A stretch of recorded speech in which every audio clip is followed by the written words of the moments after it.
Pemirsa, Nasaruddin Umar sebagai kandidat yang disiapkan P3 untuk diusulkan menjadi calon wakil presiden Ganjar Pranowo terbilang mengejutkan sebab sebelum nama Imam Masjid Istiqlal itu mengemuka, P3 justru menyiapkan Sandiaga Uno.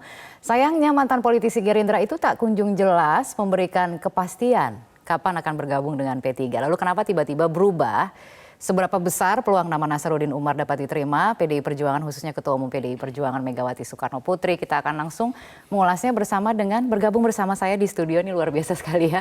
Kita bisa tatap muka ada Ketua Umum Majelis Pertimbangan P3 Muhammad Romahur Muzi yang juga akrab dipanggil Mas Romi, dan Direktur Eksekutif Indikator Politik Indonesia Burhanuddin Muhtadi. Selamat malam Mas Romi. Selamat malam, assalamualaikum. Dan juga selamat malam Mas Burhan. Malam. Terima kasih sudah meluangkan waktu untuk hadir bersama kami di studio.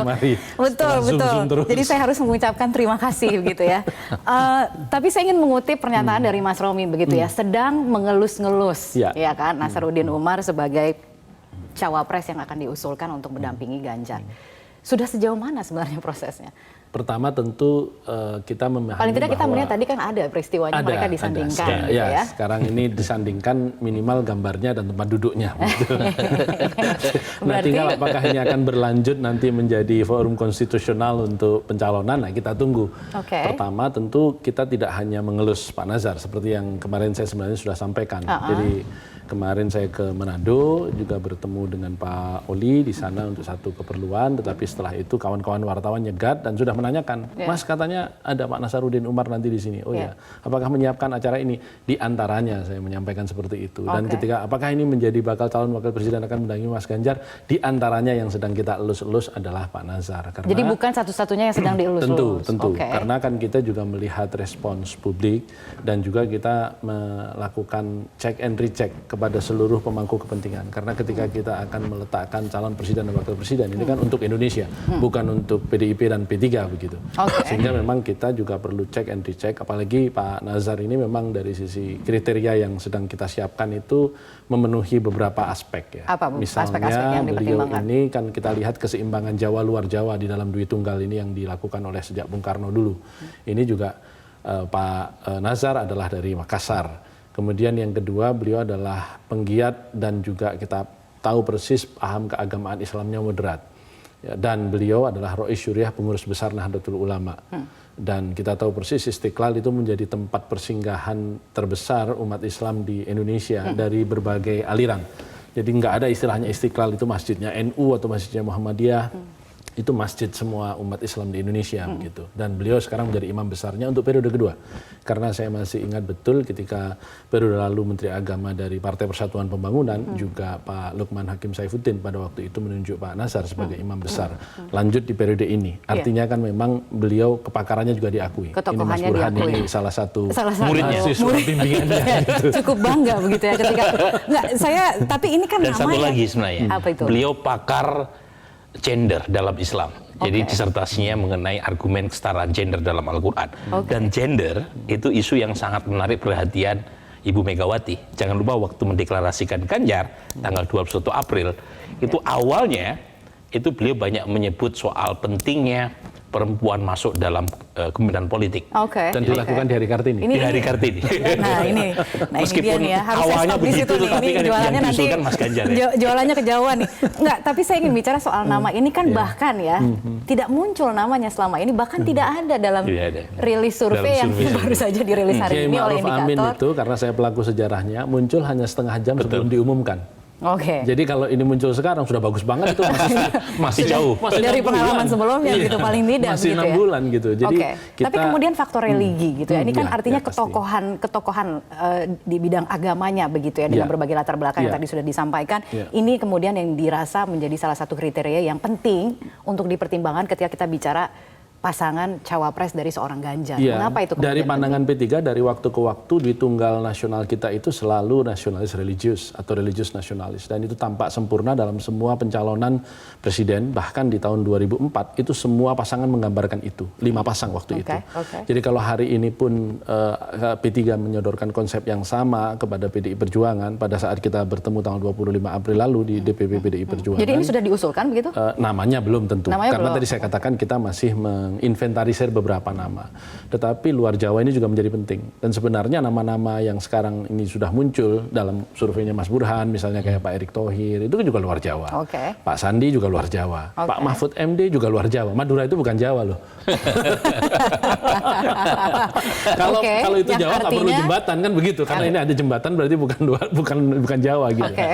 Artinya nama-nama itu masih kita inventarisir dan kita lakukan check sound kepada seluruh pemangku kepentingan. Dan ketika kita berbicara pemangku kepentingan tentu bukan hanya P3, tetapi seluruh komponen-komponen penting, vote getter dan tokoh-tokoh masyarakat Indonesia. Dan yang ujung-ujungnya itu kan harus diusulkan. Ini kan hanya berupa proposal dari P3 yang nanti akan dibawa dalam konteks kerjasama dengan PDIP, di mana P3 juga sudah mendeklarasikan dukungannya terhadap Ganjar sebagai capres. Pasti, begitu. Itu kan ada proses sendiri nanti. Tapi ini sudah secara serius dibahas secara internal P3. Paling tidak di internal P3 nama itu sudah kita inventarisir dari sekian banyak nama yang ada. Ada berapa nama kalau boleh tahu?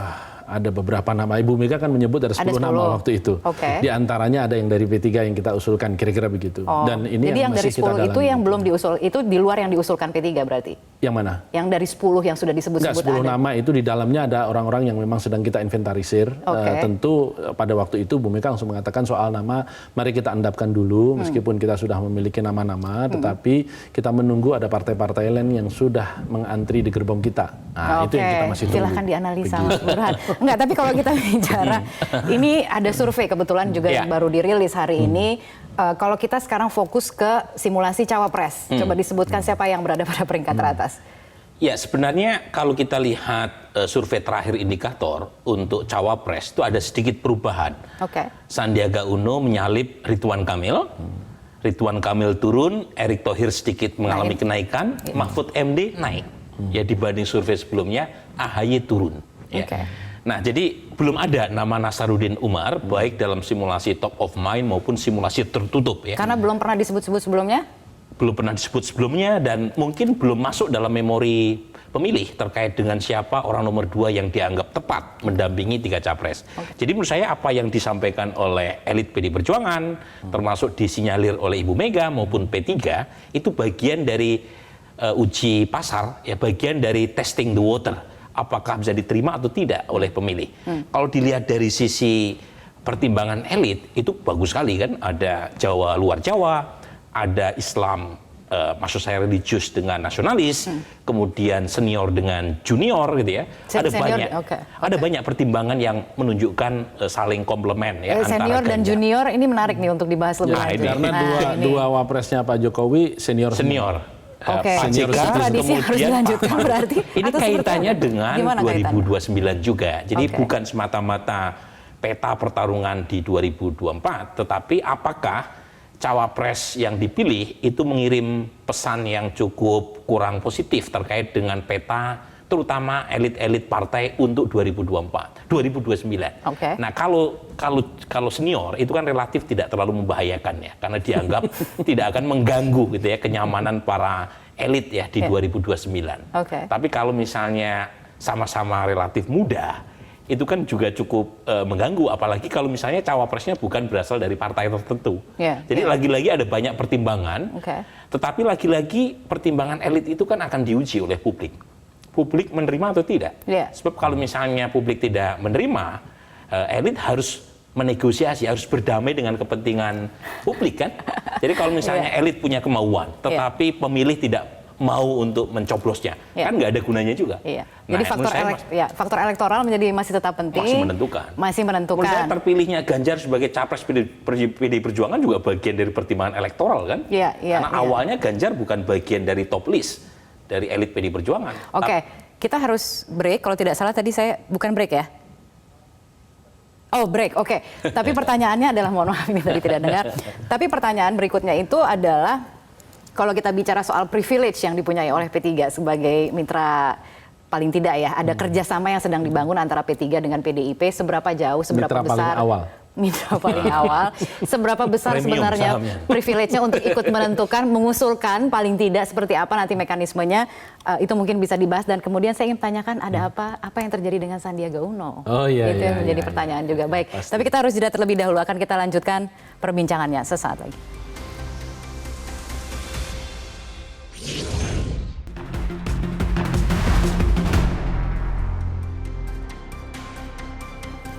Ya pemirsa, Anda kembali bergabung bersama kami di Prime Time News. Kembali kami lanjutkan perbincangannya. Tadi saya mau ngomongin soal privilege dari P3 sebagai partai untuk ikut mengusulkan cawapres yang bakal mendampingi Pak Ganjar gitu sebagai capres yang sudah diusung oleh PDIP dan juga sebenarnya sudah dideklarasikan juga oleh P3. Bicara mengenai surveinya dulu, boleh mungkin sebenarnya karena ini kan survei yang dikeluarkan pasca penetapan Ganjar sebagai capres dari PDIP. Dan P3.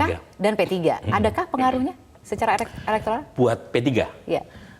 Kita punya analisis, pertama tahu atau tidak tahu, P3 mendeklarasikan Ganjar sebagai capres.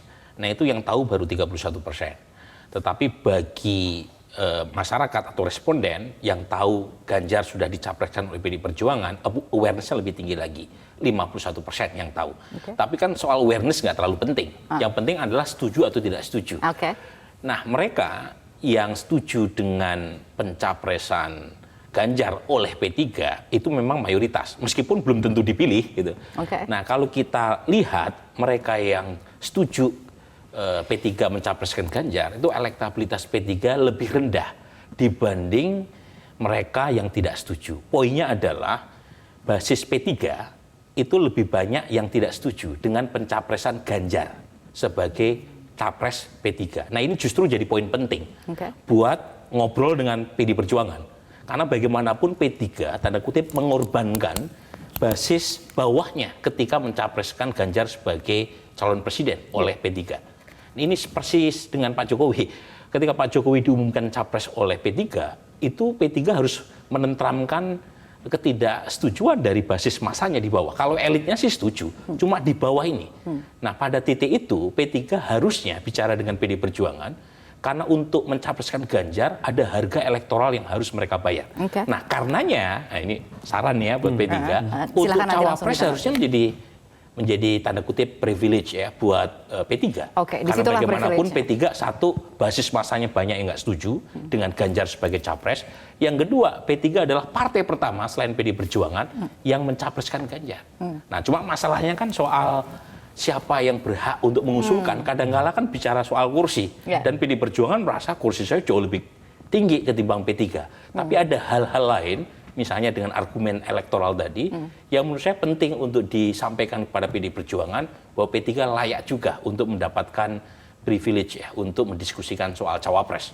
Supaya ketika Ganjar akhirnya diputuskan untuk diusung oleh P3 nanti, didaftarkan di bulan Oktober, P3 juga mendapatkan insentif elektoralnya. Kotel efeknya mungkin bukan dari Ganjar, tapi dari cawapresnya. Dari cawapresnya. Nah cawapresnya ini kan banyak yang sedang dielus-elus. Yang paling pertama kali dielus lah paling tidak begitu kita Sandi gitu ya. Sekarang ada peringkat teratas. Apa yang terjadi? Sebenarnya tidak ada yang terjadi apa-apa kecuali bahwa kita sedang melakukan check sound terhadap situasi pemilih. Kalau tadi disampaikan ketidakcocokan misalnya di lapis bawah P3, mungkin itu di antara sekian banyak ketidakcocokan yang ada ya terpotret. Tetapi kita juga tahu persis sejarah antara Bu Mega dan Pak Hamzah pada waktu itu juga menimbulkan cukup gejolak di dalam P3. Tetapi ketika kemudian Pak Hamzah mendampingi Bu Mega, maka kemudian umat dalam tanda petik warga P3 itu tentram begitu. Nah ini juga yang sebenarnya menjadi PR bagi kami karena kan memang belum tersebut siapa nama cawapresnya yang nanti akan disampaikan oleh P3. Tetapi bahwa Rapimnas kita di Jogja sudah memutuskan cawapres yang akan kita ajukan adalah mereka yang nantinya dari Partai Persatuan Pembangunan. Nah dalam konteks jadi itulah maka kami siapapun itu harus jadi kader P3. Itu yang kita minta kepada nama-nama yang akan masuk atau dari dalam kita. Tetapi sejauh ini kan potret elektabilitasnya dari dalam dari kita tidak ada. Sehingga memang dari luar inilah yang kemudian nanti akan membangun kontrak sendiri secara bilateral dengan Partai Persatuan Pembangunan dan itu yang tengah kami usahakan. Tetapi nama-namanya tentu kita memotret dari siapa di kalangan umat yang memiliki kriteria yang cocok untuk melengkapkan kriteria Mas Ganjar. Kalau kemudian dikatakan Mas Burhan bahwa kalangan bawah P3 kurang setuju dengan Mas Ganjar, ya memang karena Mas Ganjar adalah kader partai lain, kader PDI Perjuangan gitu. Jadi dengan siapapun pada dasarnya itu sulit kecuali jika dia figur non partai. Nah, karenanya kita memang kemudian mendorong cawapres itu dari P3. Sehingga memang oh ya sudah Karena Dan berangkatnya yang dicari, P3 PDI Perjuangan dalam kerjasama politik itu karena memang kita segmennya totally 180 derajat berbeda. Berbeda. Oke, sehingga faktor cawapres tadi menentukan begitu, dan harus dari kader P3, dari internal tidak ada akan mencari keluar. Dan kita mendengar paling tidak kembali lagi ke isu soal Sandiaga Uno. Namanya belum terjawab Sandi begitu. masih ada. Masih ada. Tadi saya masih berkomunikasi dengan Pak Sandi dan beberapa hari terakhir Pak Sandi juga sudah akan menjadwalkan kunjungan kerja ke beberapa kantong-kantong Partai Persatuan Pembangunan seperti di Magelang dan kemudian di Cilacap. Jadi itu bahagian dari dinamika yang akan masih terus berjalan. Beberapa hari yang lalu juga Pak Sandi ditanya oleh Pak Arsul Sani misalnya mengatakan sabar bro begitu. Jadi memang kita memberikan kesempatan ya kepada Pak Sandi untuk ketika saya bertemu pekan lalu juga sama, beliau juga menyampaikan saya butuh waktu untuk berdiri di garis netral ini kan untuk menimbang begitu. Kalau menurut saya nih ya, Ania ya, satu mungkin Sandi ingin mendapatkan kepastian tiket sebagai cawapres dulu, baru masuk P3. Tetapi P3, ini bacaan saya, juga ingin menunggu komitmen Sandi dulu, baru kemudian diusung atau diperjuangkan sebagai cawapres. Jadi tidak ada yang mengambil inisiatif lebih awal. Itu yang terjadi ketika masih ada waktu. Masih ada waktu. Oke, tapi mana yang lebih berpeluang? Artinya kalau kita bicara, itu yang nanti mungkin kita bahas usai jeda berikut ini, mana yang lebih berpeluang? Karena paling tidak kalau ngambil dari simulasi 7 nama tadi gitu kan, ada di situ kan ada nama Sandiaga Uno, ada Erick Thohir, kemudian juga ada beberapa nama lainnya. Nah kemudian sekarang ada nama Nasaruddin Umar gitu. Nah kalau kita bicara dalam konteks itu, mana sih sebenarnya yang lebih berpeluang untuk diterima oleh gabungan koalisi begitu ya? Nanti kita bicarakan usai pariwara berikut ini. Pemirsa tetaplah bersama kami.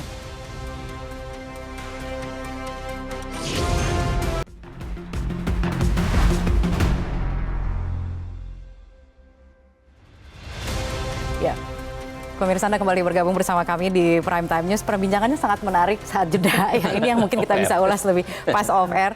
Mungkin kita bisa buka saat on air begitu ya. Tapi kita bicara soal saling menunggu tadi yang sempat juga disinggung oleh Mas Burhan begitu ya, antara Sandiaga. Saya masih penasaran dengan Sandiaga Uno ini karena dari awal itu kan bahkan sempat meninggalkan Partai Gerindra, kemudian dan ada keinginan untuk gabung dengan waktu mau P3. pamit itu bahkan malamnya ketemu ketua umum kami dan menyampaikan besok saya akan menyampaikan surat pengunduran diri. Gitu. Nah sementara waktu ini kan waktu berjalan, saling menunggu, tidak ada yang mengambil inisiatif, tapi ada inisiatif misalnya dari Sandiaga Uno misalnya untuk ada pergerakan lah dengan misalnya PKS gitu ya, menghadiri acara-acara PKS. Ini bagaimana P3 memaknainya? Kami memaknainya adalah ikhtiar Pak Sandi untuk merangkul sebanyak mungkin kekuatan Partai Islam untuk bersama-sama dengan kita.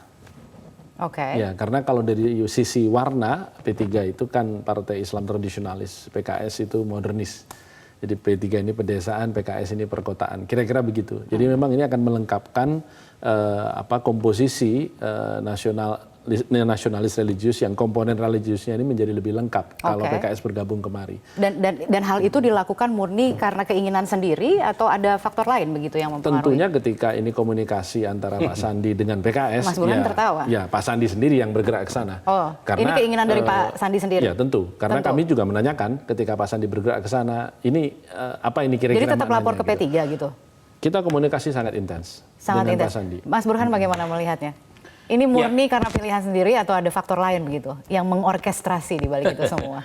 Ya tentu nggak bisa semata-mata dari diri sendiri ya. Karena bagaimanapun kan kalau kita lihat fatsun politik Jawa luar Jawa, nasionalis religius, kebetulan dua nama yang muncul ya sebagai bakal capres, Sandi maupun Erick atau bahkan Ridwan Kamil sekalipun, itu secara umum kan tidak dilihat publik sebagai tokoh yang punya asosiasi atau kredensial soal Islam. Kan lain misalnya Nasaruddin Umar, itu dari wajahnya, dari DNA-nya itu aja udah religius gitu ya. Jadi nggak perlu untuk mencari semacam atau memobilisasi dukungan mengatakan bahwa dirinya Muslim. Skripsinya dapat A nih Mas. Betul dong? Ya. Betul. Pak Nasaruddin Umar tuh pembimbing skripsi saya. Kebetulan lagi. Nah, sementara tokoh-tokoh yang muncul tadi sebagai bakal capres tadi, yang kebetulan dilirik publik ya, orang seperti Sandi, orang seperti Erick, orang seperti Ridwan Kamil, itu kan nggak punya Islamic credential, tetapi mereka diminta atas nama keadaan supaya fatsun politik kena. Karena kebetulan terutama dua capres, Prabowo dan Ganjar, dua-duanya itu dari kawah atau dari ranah nasionalis. Jadi perlu pendamping yang Islam yang punya Islamic credential. Mereknya Islam. Nah, tiga nama tadi yang muda-muda tadi mungkin bagian dari upaya untuk meningkatkan Islamic credential. Mereka diminta mencari dukungan dari partai-partai Islam atau ormas Islam. Diminta oleh siapa, Mas Burhan? Ya, misalnya oleh Pak Jokowi gitu ya. Karena bagaimanapun tadi nama yang saya sebut adalah menteri-menterinya Pak Jokowi gitu ya. Dan Pak Jokowi mungkin berharap capres-cawapres berikutnya adalah mereka yang bisa melanjutkan legasinya, dan orang yang berada di sekitar beliau sebagai anggota kabinet yang dianggap paling tahu apa yang harus dilakukan, sehingga di 2024 itu diharapkan capres-cawapres itu flying start, nggak perlu restart dari awal, karena mereka udah tahu apa yang sudah dilakukan oleh Pak Jokowi sebelumnya. Cuma Islamic credential ini kan PR. Ya. Misalnya Erik harus belakangan aktif sekali di Banser, kemudian ketua panitia sahabat NU, kemudian Mas Erik juga ketua masyarakat ekonomi syariah. Kalau Sandi mungkin pernah ya mendaulat dirinya sebagai santri milenial atau ketika apa gitu ya. Kemudian ramai misalnya Pak Sandi menjadi pengurus PP Muhammadiyah. Oh, saya juga punya Kartanu. Jadi lu tuh Muhammadiyah apa NU gitu. Nggak tahu gue nih apa. Iya. Yang penting semua mau dirangkul begitu. Itu bagian dari. Tapi nanti berlabuhnya ke partai yang mana gitu kan? Berlabuhnya ke partai yang mana? Nah, tanya Pak Sandi, jangan tanya saya dong. Oh gitu. P3 maunya? Tentu kita berharap Pak Sandi tetap bersama dengan kita yang sejak awal membangun komunikasi. Karena memang Pak Sandi membangun kedekatan dengan kita udah 10 bulan lebih. Pada waktu bulan puasa kurang berakhir 5 hari kemarin, beliau menyampaikan satu album dan melaporkan kepada Ketua Umum bahwa ini Ketua Umum galeri kegiatan Sandi bersama P3 selama 10 bulan. Artinya panjang cerita itu. Dan Pak Sandi itu orang yang sangat rajin. Turun, acara 50 orang datang, acara 5.000 orang juga datang begitu. Jadi orang yang sangat tidak pilih-pilih, dan saya sangat menghargai itu. Dan yang kedua, komunikasi kami dengan Pak Sandi juga mengatakan bahwa bagi saya berpolitik itu harus berbaju partai. Itu kami sangat hormat. Begitu. Karena itu artinya meneguhkan sistem kan sudah ada baju partainya sebelumnya. Enggak, artinya kan sekarang dia harus memilih. Dia mengatakan bahwa saya harus memilih. Karena tapi dalam posisi beri sudah waktu keluar. saya untuk memilih, kira-kira begitu. Dan akan diberi waktu? Pastilah, karena kan yang lain saja capres belum ada yang belum diumumkan kan. Masa kita buru-buru mengumumkan cawapres. Jadi ini posisinya yang bingung sebenarnya partai atau cawapresnya begitu ya? Atau nggak ada yang bingung sebenarnya. Gimana Mas Burhan? Nah, yang menjadi problematik adalah ketika partai-partai Islam yang mendukung Ganjar, artinya bersekondan dengan PD Perjuangan, bukan hanya P3. Dan misalnya ada partai Islam lain yang mungkin size-nya lebih besar ketimbang P3, kemudian masuk sebagai bagian dari koalisi. Nah, pertanyaannya siapa yang dapat privilege untuk cawapres? Apakah P3 ataukah partai Islam yang itu? Nah, P3 meskipun kursinya lebih sedikit, 19 kursi ya berdasarkan pemilu terakhir, bisa punya klaim P3 lah partai Islam pertama. Jadi dari sisi size kecil, tapi dari sisi makna politik gede. Karena paling awal, kalau istilahnya saham premium. Memegang saham meskipun lagi-lagi itu kan belum tentu dibeli sama PD Perjuangan. PD Perjuangan menghitung banyak variabel lah. Tetapi sejarahnya ketika misalnya tahun 2014 Pak Hatta menjadi wapresnya Pak Prabowo, itu juga partai yang kursinya lebih sedikit, tetapi di situ ada Golkar yang Bang Ical juga hanya sekedar menjadi, dalam tanda petik ya, mohon maaf, sekedar menjadi pengusung, bukan menjadi wapresnya Pak Prabowo. Artinya ini soal chemistry, soal kecocokan, dan kemudian tadi hasil cek sound kita kepada beberapa pemangku kepentingan, dan itu kita masih punya cukup waktu. Dan hari ini kita angkat ke publik nama Kiai Nasaruddin Umar. Kita tunggu bagaimana respons publik. Paling tidak Metro TV sudah merespons. Metro TV sudah merespon. Kalau ini boleh direspon juga berarti Mas Romi, kalau kemudian misalnya Sandiaga Uno diambil oleh PKS bagaimana?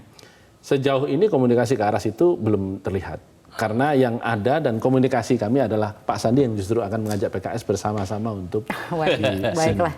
Baik. Ini penuh dengan keyakinan, tapi memang masih dinamis. Begitu kita lihat bagaimana. Politisi itu harus yakin, karena hanya keyakinan itulah yang kita punya. Baik. Mas Burhan, Mas Romi, terima kasih sekali lagi telah bergabung bersama kami.